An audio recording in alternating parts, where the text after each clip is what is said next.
Ian here with Touratech USA, and we're going to install the Expdtion long skid plate on the 1200GS water-cooled. You'll need some Torx, some Allens, a couple of open-end wrenches, some Loctite, and some anti-seize to complete this install. It's important to remember to apply anti-seize to the bolts that will be threading into nylock nuts for this installation. The first thing to do is remove the stock skid plate from the bike. Be sure to leave all the brackets in place on the underside of the engine. There's a small amount of work to put in ahead of time before you install the skid plate.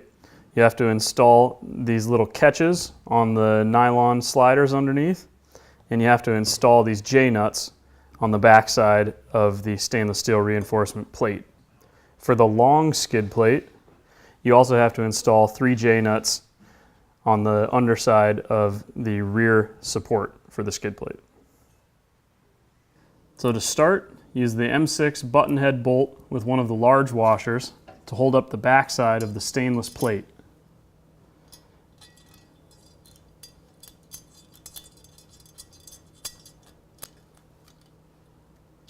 It's best to leave this bolt just loose enough that you can move the plate forward and backward to make lining it up easier.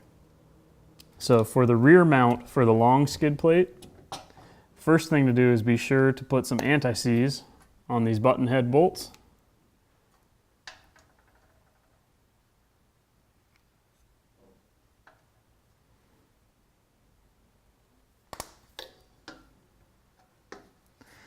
It may help to visualize the way this piece goes together.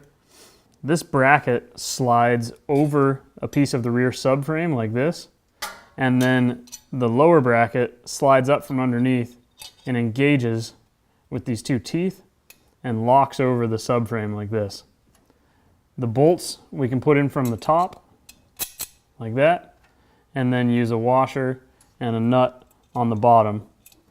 This allows us to hold the bolt from the top with an Allen wrench and tighten it at the bottom with a ratchet and a socket.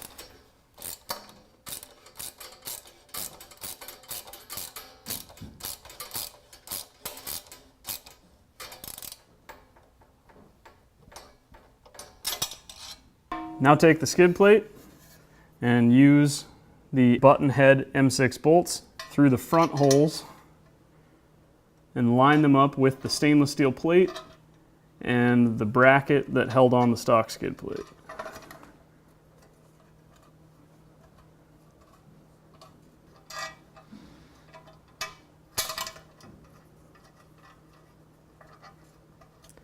With the 2 front bolts loosely installed, now use the M6 countersunk bolts to attach the skid plate from the bottom.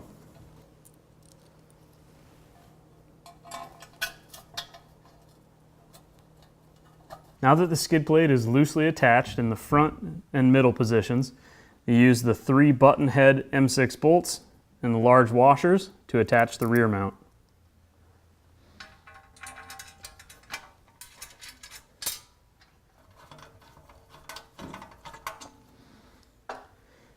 Now you can tighten down all of the mounts across the whole skid plate.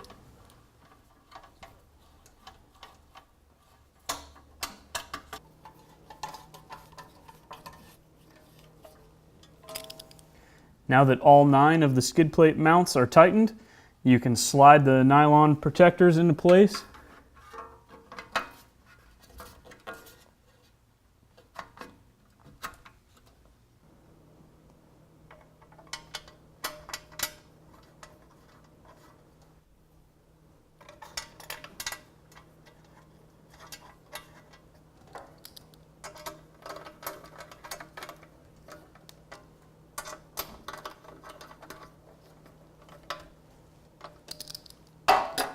And you're done. Okay, now we've replaced the OEM skid plate with this much stronger Touratech Expdtion unit, and we're ready to ride.